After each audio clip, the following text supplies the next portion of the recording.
కిందకు వస్తూ ఆగాడు. అప్పటికే ఆమె బ్రీత్ హెవీ అవుతుంది. తన డ్రెస్ క్లీవేజ్ వరకు జారిపోయింది. కళ్ళలో నీళ్లు ఆగక వెక్కుతోంది సన్నగా.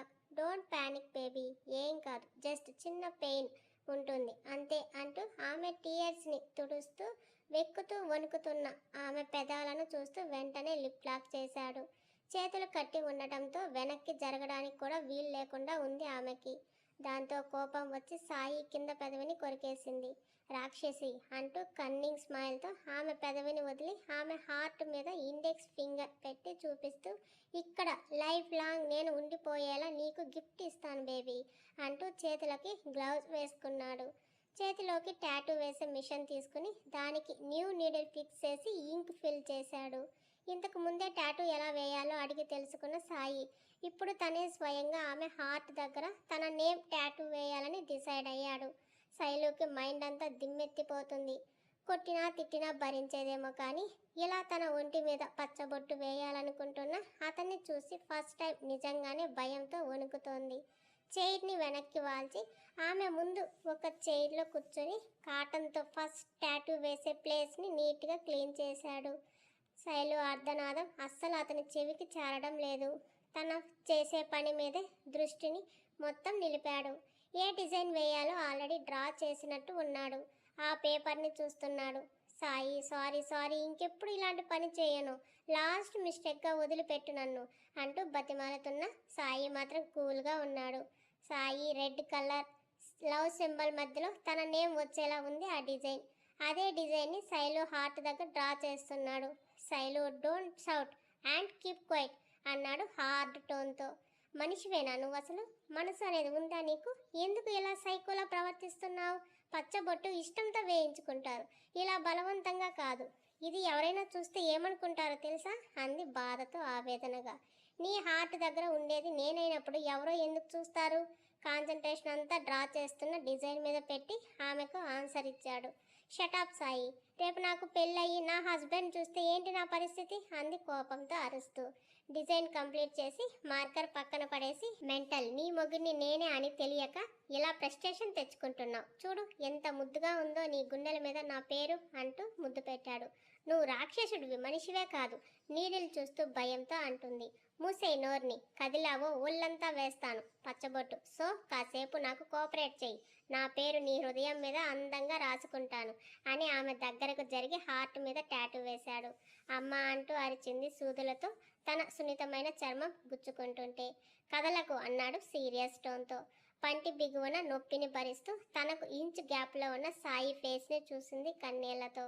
అతని ఏకాగ్రత అంతా చేస్తున్న పని మీదే ఉంది. సాయి ఫేస్ చూస్తున్న ఆమెకి అతని షర్ట్ బటన్స్ ఓపెన్లో ఉండటంతో అతని హార్ట్ మీద కనబడుతున్న దాన్ని చూసి షాక్ అయింది. శైలు అని రెడ్ కలర్ లవ్ సింబల్ మధ్యలో గ్రీన్ కలర్లో ఉన్న తన నేమ్ చూసి క్షణం పాటు షాక్ అయింది. నువ్వు వేయించుకున్నావా టాటూ అంది సాయి హార్ట్ దగ్గర ఎర్రగా ఉండటం చూసి. నువ్వు నా హార్ట్లోనే ఉన్నావే, పైన పేరు పెద్ద విషయం కాదు నాకు అని చాలా క్యాజువల్గా చెప్పాడు. ఆమెకి మైండ్ అంతా బ్లాంక్ అయింది. ఒకవైపు అతనే బాధిస్తూ ఇంకోవైపు అంతే ప్రేమను చూపిస్తున్న అతన్ని ఎలా అనుకోవాలో తెలియక అప్పటి వరకు విసిగిస్తున్నది కాస్త ఆ నొప్పిని తట్టుకుంటూ గట్టిగా కళ్ళు మూసుకుంది. 15 మినిట్స్ తర్వాత టాటూ వేయడం పూర్తయింది. ఎర్రగా ఉన్న ఆమె హార్ట్ దగ్గర ఒక జెల్ రాసి చిన్నగా ఒక బ్యాండేడ్ వేశాడు. శైలు ఫేస్ అంతా ఏడ్చడంతో ఎర్రగా మారిపోయింది. నొప్పి తాలూకు బాధ మొహంలో కనబడుతుంటే చెయ్యి కట్టు విప్పేసి డ్రెస్ సరిచేసి ఆమెను చూస్తూ ఆమె నుదుటిన ముద్దు పెట్టాడు. సాయిని బలంగా వెనక్కి తోస్తూ అతని చెంప మీద కొట్టింది. I hate you, really I just hate you Sai అంటూ అరిచి ఏడుస్తూ వెళ్ళిపోతున్న ఆమె చెయ్యి పట్టుకుని ఫోర్స్గా వెనక్కి లాగాడు. వాట్ డిడ్ యు సే అన్నాడు సీరియస్గా నొసలు చిట్లించి. నువ్వంటే హేట్రెస్ ఉందని చెప్తుంటే మళ్ళీ అడుగుతున్నావు. Really you are a selfish and rock hearted person.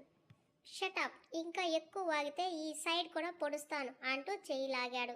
వదులు, ఎందుకు ఇలా నా ప్రాణాలు తీస్తావు? అసలు నీ పేరుని నా ఒంటి మీద ఎందుకు వేశావు? గుచ్చినందుకు కాదు, ఇలా బలవంతంగా వేశావు చూడు, ఇప్పుడు నొప్పి పుడుతుంది నాకు. నీలో కొంచెం కూడా ఇంగిత జ్ఞానం అనేవి లేవు, కేవలం డబ్బు ఉందన్న అహంకార గర్వం తప్ప.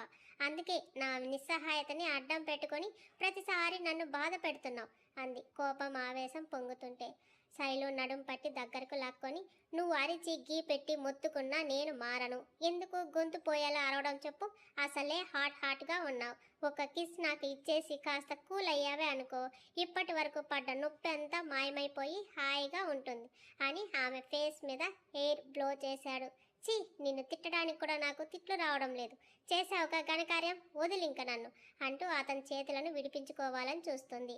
ఉడుం పట్టు లాంటి ఆ పట్టుని, ఐరన్ లాంటి ఆ చేతులను విడిపించుకోవడం తన వల్ల కాక ఇంకా ఉడికిపోతూ ఉక్రోషం పట్టలేక అతని హార్ట్ మీద కొడుతుంది. చిన్నగా అరుస్తూ, ఏయ్ దయ్యం, నాకు కూడా టాటూ పడింది, అక్కడే కొట్టావు అంటూ ఆమె చేతిని పట్టుకుంటాడు. దెబ్బకు సృహలోకి వచ్చి చేతిని తీసేసి మై గాడ్ అని గబగబా సాయి చెస్ట్ని చూస్తుంది. అక్కడ చిన్న బ్లడ్ స్టెయిన్ కనబడగానే శైలు మనసు చివుక్కుమని కళ్ళలో నీళ్లు తిరుగుతాయి. వెంటనే షర్ట్ బటన్స్ తప్పించి చూస్తుంది. టాటూ వేశాక జెల్ కూడా రాయకుండా బ్యాండేజ్ కూడా వేయలేదేమో, ఎర్రగా కమిలిపోయి ఉంది. అది చూడగానే సారీ రా, నిజంగా అనుకోకుండా కొట్టేశాను కన్నీళ్లతో అంటూ తనకు అప్లై చేసిన జెల్ వెతికి తీసి అతని హార్ట్ మీద రాసి ఫాస్ట్గా బ్యాండేజ్ వేస్తుంది. అప్పటి వరకు సైలెంట్గా ఆమె చేసే పనిని చూస్తున్న అతను ఒక ఊదుటున ఆమెని లాక్కొని, I know your character baby, pure soul నేనిది, that's why I like your beauty and also like your sexy figure baby అంటూ ఆమె లిప్స్కి పెక్కిచ్చాడు. అరిచి కాసేపు కూడా కుదురుగా ఉండవా నువ్వు అంటూ టేప్ వేసి స్టిక్ చేసింది బ్యాండేజ్ని. అసలు ఇలా ఎలా వదిలేశారు? కాస్త కూడా రెస్పాన్సిబిలిటీ లేకుండా. ఏది, ఎవరు వేశారు చూపించు, పద వాళ్ళ పని చెప్తా, ఇంత ఇర్రెస్పాన్సిబుల్గా ఉన్నారు అంటూ ఆమె పల్లెటూరి పిల్ల యాటిట్యూడ్ బయటకు తీసింది. సాయికి పిచ్చ హ్యాపీగా ఉంది. శైలు అలా తన కోసం ఆలోచిస్తూ ఇంకొకరిని తిడుతుంటే, నో బేబీ, వాళ్ళకి నేను టైం ఇవ్వలేదు, వాళ్ళు చెప్తున్నా వినకుండా నీకోసం వచ్చేసా అన్నాడు ఇన్నోసెంట్ సెయింట్లా ఫేస్ పెట్టి. అవునులే, నా రక్తం తాగాలని తొందరలో మర్చిపోయి పరిగెట్టినట్టు వచ్చినట్టు ఉన్నావు అని గుర్రుగా చూసి రుసరుసలాడింది. యా బేబీ, నేను నీ బ్లడ్ తాగే వాంపైర్ అని ఆమె మెడ మీద చిన్నగా కొరికి టాప్ లోపలికి చేతిని పోనిస్తూ అంటుంటే ఒక్కటేసింది చెయ్యి మీద. అబ్బా అని శైలు అంటూ గారాలు రాగాలు తీస్తూ పిలిచాడు. ఏంటి అంది విసుగ్గా. మరి మనం ఇప్పుడు ఒక చోటుకి పోతున్నాం, ఎటు వీకెండ్ కదా, ఈ టాటూ పెయిన్ తగ్గాలన్న 2 days పడుతుంది. సో అంటూ గారం పడుతూ గోముగా అంటుంటే స్ట్రేంజ్గా చూసి సో అంది. సో ఈ 2 days మన ఇద్దరం మాత్రమే ఉండేలా ఒక ప్లేస్కి తీసుకెళ్తున్నాం, ఓన్లీ యూ అండ్ మీ, లోన్లీగా అంటూ చేతి మీద కిస్ చేశాడు. నేను రాను వెంటనే అంటూ చేతిని లాక్కుంది. నిన్ను రమ్మని పిలవలేదే, జస్ట్ ఇన్ఫర్మేషన్ ఇస్తున్నా అంటూ ఫోన్ తీశాడు. సాయి, ఇప్పటికే నీ లిమిట్స్ నువ్వు క్రాస్ చేశావు, ఇక ఇక్కడితో ఆపేస్తే బాగుంటుంది, నేను నీతో ఎక్కడికి రాను అంది. సాయి చెవి దాకా కూడా ఆ మాట చేరలేదు. తమన్ ఎక్కడ్రా అన్నాడు. సాయి శైలు కోసం అప్పటికే హోటల్ ఆఫీస్ దగ్గర వెతికి లాస్ట్గా మాల్కి వస్తున్నాడు. ఫోన్ రావడంతో వెంటనే లిఫ్ట్ చేసి ఎక్కడ సాయి అని అడుగుతుంటే తిరిగి తనే అడిగాడు ఎక్కడా అని. మీకోసం ఊరంతా తిరుగుతున్నాం, నువ్వు ఇచ్చే షాకులకు తట్టుకోలేక పిచ్చోళ్ళ ఇదిగో ఇప్పుడే అంటూ సెంటర్ క్రాస్ చేశాం అన్నాడు తమన్. ఓకే, టర్న్ తీసుకుని నేను చెప్పిన అడ్రస్కి వచ్చేయి అన్నాడు. రే శైలు, తను బాగానే ఉంది కదా అనుమానంగా అడిగాడు. షీఈ్ ఫైన్ తమన్, వచ్చేయి అంటూ సుప్రియ ఉందా నీతో అని అడిగాడు. మేమిద్దరం కలిసి తిరుగుతూ ఉన్నాం అన్నాడు. ఓకే, లొకేషన్ షేర్ చేస్తాను, వచ్చేయి అంటూ కాల్ కట్ చేసి అప్పటి వరకు తన చేతుల్లో గింజుకుంటున్న శైలుని చూసి జస్ట్ 2 days శైలు అన్నాడు. ఏంటి సాయి, నువ్వు తమాషాగా ఉందా? చెప్పాను కదా నేను రానని, వెళ్ళాలనుకుంటే నువ్వు వెళ్ళు, నన్ను రమ్మని బలవంతం పెట్టకు అంది. వింటాడా? శైలు చేయి పట్టుకొని రూమ్ బయటకు వచ్చి ఆ అరగంట కోసం భారీ మొత్తంలో బుక్ చేసిన ఆ రూమ్కి అమౌంట్ సెటిల్ చేసి శైలుని తీసుకుని కిందకి వచ్చాడు. శైలుని అక్కడే ఉండమని చెప్పి వెళ్ళి అరగంటలో చేతి నిండా షాపింగ్ బ్యాగ్స్తో వచ్చాడు. శైలు చూసింది కానీ అడగలేదు, అవి అతని పర్సనల్ ఏమో అని. కానీ ఇంకోటి అడిగింది, ఎంత మనీ ఇచ్చా వాళ్ళకి అంది. టాటూ వేసిన వాళ్ళు సాయి పే చేసిన పేమెంట్ చూసి వారి ఫేసులు మతాబుల్లా వెలిగిపోవడం చూసి నా శైలు, ఏం చెప్తే తిరిగి ఇవ్వడానికా అంటూ పార్కింగ్ నుంచి కార్ మెయిన్ రోడ్డు మీదకు తెస్తూ, నేనెందుకు ఇస్తాను, ఇలాంటి అడ్డమైన పనులకు అనవసరంగా డబ్బు వృధా చేయడం నాకు ఇష్టం లేదు అంది మొహం తిప్పుకుంటూ. సైడ్ స్మైల్తో ఆమెను చూశాడు. ఇప్పుడు నేనేమన్నాను, నవ్వుతున్నావు అంది అయోమయంగా. నథింగ్ అంటూ చున్నీని వేసుకోవడానికి ఇబ్బంది పడుతుంటే ఇప్పుడు అది అవసరమా అన్నాడు చిరాగ్గా. అవసరం నాకు అంటూ మెడ మీదుగా వేసింది. అయినా డ్రెస్ రాసుకోవడంతో కొంచెం పెయిన్గా ఉండటంతో సాయి చేసిన పని గుర్తొచ్చి కోపంగా చూసింది. ఏమైంది అంటూ అమాయకంగా అడిగాడు. శాడిస్టివి నువ్వు అంది కోపంతో వస్తున్న కన్నీటిని ఆపుకుంటూ. కన్నీళ్లు కనబడితే కొడతా చెప్తున్నా. 2 days అంతే, తర్వాత పెయిన్ ఉండదు. అందుకే నిన్ను ఇప్పుడు నాతో పాటు తీసుకెళ్తున్నా అన్నాడు. ఎన్నిసార్లు చెప్పాలి నీకు? నేను రానని చెప్తుంటే అర్థం కాదా అంది అరిచి. నీకోసం షాపింగ్ కూడా చేశా బేబీ. వెనక సీట్లో ఉన్న కవర్స్ నీకోసం నేను తీసుకున్న డ్రెస్సెస్ అన్నాడు. ఆమె కోపం నసాలానికి ఎక్కింది. వాదించినా వదలడు అని తెలుసు. అలాగని అతనితో వెళ్ళడానికి మనసు అంగీకరించడం లేదు. ఏం చేయాలో తెలియక మాట్లాడకుండా సైలెంట్ అయ్యింది. 45 minutes జర్నీ తర్వాత సిటీ అవుట్స్కర్ట్స్లో ఉన్న ఏరియాలోకి ఎంటర్ అయ్యింది కార్. ఒక మినీ సైజ్ ఫారెస్ట్లా ఉంది అక్కడంతా. అక్కడికి కాస్త దూరంలో ఉన్న ఒక పెద్ద గెస్ట్ హౌస్ దగ్గరకు వచ్చింది కార్. వాచ్మ్యాన్ గేట్ తీయడంతో కార్ లోపలికి ఎంటర్ అయ్యింది. దాదాపు ఎకరం విస్తీర్ణంలో ఉన్న ఒక మినీ సైజ్ ప్యాలెస్ లాంటి ఆ ఇంటి ముందు పోర్టికోలో ఆగింది కార్. కమ్ అన్నాడు సాయి దిగి ఆమె వైపు డోర్ తీస్తూ. రాను అంది మొండిగా. అంత పెద్ద ఇంటిని ఎప్పుడు చూడకపోవడంతో బెదురుగా చూస్తూ శైలు డోంట్ ఇరిటేట్ మీ అన్నాడు. లేదు నేను రాను, నాకు భయంగా ఉంది అంది బొంగురు గొంతుతో. ఇప్పటి వరకు శివంగిలా అరిచి ఇప్పుడు జింక పిల్లలా భయపడతావు ఎందుకు అంటూ ఆమెను 2 చేతుల్లోకి లిఫ్ట్ చేశాడు. సాయి వద్దు నేను రాను, వెళ్ళిపోతాను వదులు అంటున్న లోపలికి తీసుకెళ్లాడు. ఆ గెస్ట్ హౌస్లో 2 పని వాళ్ళు ఎప్పుడూ ఉంటారు. సాయి ఫ్యామిలీ అప్పుడప్పుడు వస్తారు రిలాక్సేషన్ కోసమని. సో ఇప్పుడు సాయి వస్తున్న వాళ్ళకి ఆశ్చర్యం లేదు కానీ శైలుని అలా ఎత్తుకొని తీసుకుని వస్తుంటే షాక్ మాత్రం అయ్యారు. డూప్లెక్స్ విల్లాలా ఉండే ఆ ఇంట్లో 2nd ఫ్లోర్లో స్పెషల్గా ఉన్న తన బెడ్రూమ్ ముందు దించి డోర్ ఓపెన్ చేసి బిత్తర చూపులు చూస్తున్న తనని చూసి పద అన్నాడు. నేను లోపలికి రాను అంది. ఆమె చుబుకం పట్టుకొని రాను, ఉండను, వెళ్తాను అనే పదాలు తప్ప వేరే డైలాగ్స్ రావా నీకు అంటూ లాక్కెళ్ళాడు లోపలికి. ఆమె ఐస్ హిమాలయాస్ అంతా పెద్దగా అయ్యాయి ఆ రూమ్ చూసి.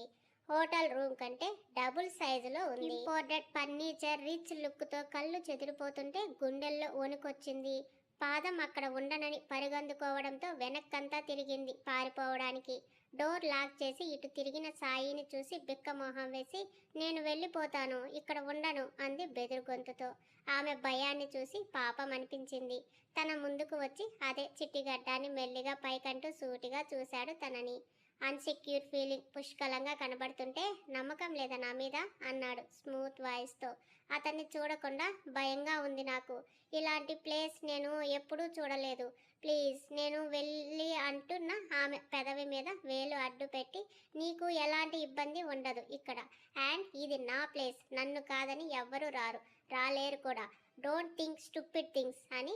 నెక్స్ట్ వీక్ నుంచి ఎగ్జామ్స్ ఉన్నాయి, తర్వాత సెమ్ స్టార్ట్ అవుతుంది. మనకి కావాలన్న టైం ఉండదు. సో బుద్ధిగా హ్యాపీగా ఉందామని తీసుకొచ్చా ఇక్కడికి. నువ్వు లేనిపోని డౌట్స్ పెట్టుకోకు అనేసి తను తెచ్చిన బ్యాగ్స్ నుంచి డ్రెస్ తీసి ఇచ్చి ఫ్రెష్ అయ్యిరా లంచ్ చేద్దాం అంటూ వెనక్కి తిరిగి టాటూ తడవకుండా షవర్ చేయి అన్నాడు లాస్ట్గా. ఆ మాటకి ఫేస్ పక్కకి తిప్పింది. నువ్వు మొహం తిప్పుకున్నా మూతి తిప్పుకున్నా నాకు నష్టం లేదు, ఎందుకంటే నువ్వు హెయిర్ కట్ చేసావు. హ్యాపీ అవ్వు. నేను ఇంతకంటే ఎక్కువ పనిష్మెంట్ ఇవ్వకుండా సింపుల్గా పచ్చబొట్టు వేశా. సెగలు పడ్డావంటే వాత పెడతా పో ముందు అంటూ వాయిస్ పెంచాడు. ఆ వాయిస్కి జడుచుకొని డ్రెస్ తీసుకొని పరిగెత్తింది వాష్రూమ్లోకి.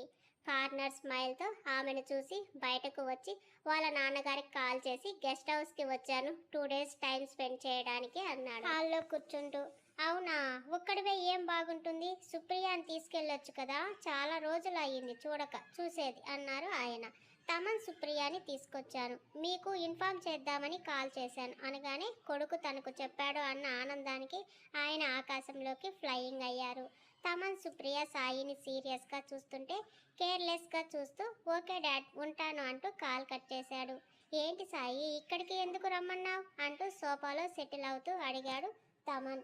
చెవులు దొబ్బాయా నీకు? ఫోన్లో మాట్లాడుతుంటే విన్నావుగా, మళ్ళీ అడుగుతున్నావు అన్నాడు విసుగ్గా. రేయ్, నేను నీకు కాబోయే బావని, మీ ఇంటి అల్లుండ్రా అన్నాడు ఏడుపు మొహంతో. తమన్ని కింద నుంచి పై వరకు యగాదిగా చూసి పోబే, నేను ఆల్రెడీ చెప్పా బావ మరిది మర్యాదలు నా నుంచి ఎక్స్పెక్ట్ చేస్తే ఎముకలు విరుగుతాయని. అస్సలు నిన్ను ఎవర్రా ఆ కోతిని లవ్ చేయమన్నది అంటుంటే అన్నయ్య అంది సుప్రియ క్రోషంగా చూస్తూ. ఏయ్ నీ ఫ్రెండ్ ఉంది, తనకి హెల్ప్ చేయపో అన్నాడు. శైలు ఉందా ఇక్కడ అంటూ షాక్ అయ్యి ఏమైంది తనకి హెల్ప్ చేయడానికి అంది అయోమయంగా. నీ ఫ్రెండ్కి పచ్చబొట్టు పొడిచాలే అన్నాడు మేడ్ తెచ్చి ఇస్తున్న కాఫీ తీసుకుంటూ. ఆల్రెడీ కాఫీ గొంతులోకి పోసుకున్న తమన్కి ఆ మాటతో దెబ్బకు పొలమారడంతో వేడి కాఫీకి మూతి కాలింది. రే కాఫీ తాగడం చేత కాదా నీకు అన్నాడు చిరాగ్గా. ఏంటి శైలుకి టాటూ వేయించావా ఒకేసారి అన్నారు ఇద్దరు అరిచినట్టే. లేదు వేశాను నేనే అన్నాడు యాటిట్యూడ్ లుక్తో స్టైల్గా కాఫీ షిప్ చేస్తూ. సాయి సీరియస్గా చెప్పు అని అంటుంటే నేను ఎప్పుడైనా అబద్ధం చెప్పానా అన్నాడు ఐబ్రో వేవ్ చేసి. సుప్రియ పరిగెత్తుతూ వెళ్ళింది శైలు ఉన్న గది అడిగి. ఏంటి సాయి నువ్వేం చేస్తున్నావు తెలుస్తుందా నీకు? అస్సలు శైలుని ఎందుకు ఇంతలా ఇబ్బంది పెడుతున్నావు అసహనంగా అంటున్న తమన్ని చూసి. నా లైఫ్లోకి అణిగి మణిగి ఉండే అమ్మాయి రావాలి వస్తుందనుకున్నాను, తను శైలునే అన్నాడు. తనలో ఎక్స్ట్రీమ్లో ఉంటాయి పేషెన్స్ లెవెల్స్. నా మాట వింటుంది, నాకు భయపడుతుంది. దట్టు డబ్బు కావాలి అని ఆశ కానీ కోరిక కానీ తనకి లేవు. ప్రతి పైసా ఆలోచించి ఖర్చు చేసే టైప్ రా తను. నా వరకు she perfect to me and లాస్ట్గా తను నాకు నచ్చింది. దట్స్ ఇట్ అన్నాడు పైకి లేచి. నువ్వు ఓకే అంటే సరిపోతుందా? ఇంట్లో వాళ్ళు ఒప్పుకోవాలి, వాళ్ళు ఓకే అంటారా? వాళ్ళ సమ్మతి ఇష్టం నాకు అవసరం లేదు, నేను కావాలి అనుకున్నాను, వాళ్ళు అనుమతి నాకు అనవసరం. మరి శైలు తనకి ఇష్టం ఉండద్దా? కనీసం శైలజ అయినా ఒప్పుకోవాలి కదా సాయి, తనకి నువ్వంటేనే కోపం అన్నాడు. దాని ఇష్టం కూడా నాకు అవసరం లేదు, ఇప్పుడు ఇక్కడ ఉందంటే దాని ఇష్టంతో తీసుకొచ్చానా లేదు కదా, సో నేను ఎక్కడ ఉంటే అది అక్కడే ఉంటుంది అంటూ ఫ్రెష్ అవ్వడానికి వెళ్ళాడు. తమన్ మైండ్ అంతా తిరుగుతుంటే తల పట్టు కూర్చుని సాయి ఇచ్చే షాక్లకు ఇంకో కప్ కాఫీ తెమ్మన్నాడు మెయిడ్ని. సుప్రియ గదిలోకి రావడం, శైలు వాష్రూమ్ నుంచి రావడం ఒకేసారి జరుగుతాయి. శైలుని చూసి చిన్నపాటి షాక్ తగులుతుంది సుప్రియకి, ఎందుకంటే బేబీ పింక్ కలర్ నైట్ డ్రెస్లో చాలా క్యూట్గా ఉంటుంది. శైలు అంటుంది. సుప్రియ వాయిస్కి చూసింది వస్తూ. అంతే పరిగెత్తినట్టే వెళ్ళి తనని హగ్ చేసుకుంది. ఆమె ఎందుకు అంత ఎమోషనల్ అయ్యిందో తెలియకపోతున్నా దానికి కారణం మాత్రం సాయి అని సుప్రియకి తెలుసు కాబట్టి తనని కామ్ డౌన్ చేస్తుంది వెన్ను నిమురుతూ. శైలు ఎంత డేరింగ్గా సూటిగా మాట్లాడుతుందో తెలిసిన సుప్రియ ఇప్పుడు తనలా ఏడుస్తుంటే తట్టుకోలేకపోతుంది. శైలు ప్లీజ్ ఏడవకు అంది తన కన్నీళ్లు తుడిచి. సుప్రియ నువ్వైనా చెప్పు మీ అన్నయ్యకి ఇక్కడి నుంచి నేను వెళ్ళిపోతానని రిక్వెస్ట్ చేస్తూ. ఏం చెప్పాలో తెలియలేదు ఆమెకి. అప్పుడే చూసింది శైలు హార్ట్ దగ్గర అంతా ఎర్రగా కమిలిపోవడం. కాస్త బాధగా అనిపించింది ఆమెకి. అడిగి బాధ పెట్టడం ఇష్టం లేక సైలెంట్ అయ్యింది. ప్లీజ్ నేను హాస్టల్కి వెళ్ళిపోతాను, ఇంటికి ఫోన్ చేయాలి. శైలు నీ ఫోన్ కావాలంటే తెప్పిస్తాను, లేదంటే నా ఫోన్ ఇస్తాను, ఇంటికి కాల్ చేసి మాట్లాడు అంది. అంటే నేను ఇక్కడి నుంచి వెళ్ళేదానికి లేదా అంది. అన్నయ్య ఒప్పుకోడు, నీకు తెలుసు కదా, వాడు ఎవరికి మాట వినడు, ఇంకా నా మాట అస్సలు లెక్క కూడా చెయ్యడు. అయినా ఎలాగూ వీకెండ్ కదా 2 days ఉండి వెళ్ళిపోదాం అంటుంటే నేనేమైనా జాబ్ చేస్తున్నానా వీకెండ్ ఎంజాయ్ చేయడానికి? చదువుకునే వాళ్ళకి వీకెండ్స్తో పని లేదు అంది. నేను వచ్చాను కదా నీకు భయం లేదులే, మనిద్దరం ఒకే రూమ్లో ఉందాం సరేనా అంది తనకి కాస్తైనా భయం పోగొట్టాలని. అయ్యాయా మీ ఓదార్పు యాత్రలు వెనక నుంచి వచ్చింది సాయి సీరియస్ వాయిస్. ఇద్దరు తిరిగి చూశారు. డోర్కి ఆడుకుని వదిన ఆడబిడ్డల ఓదార్పు యాత్రను చూసి అన్నాడు.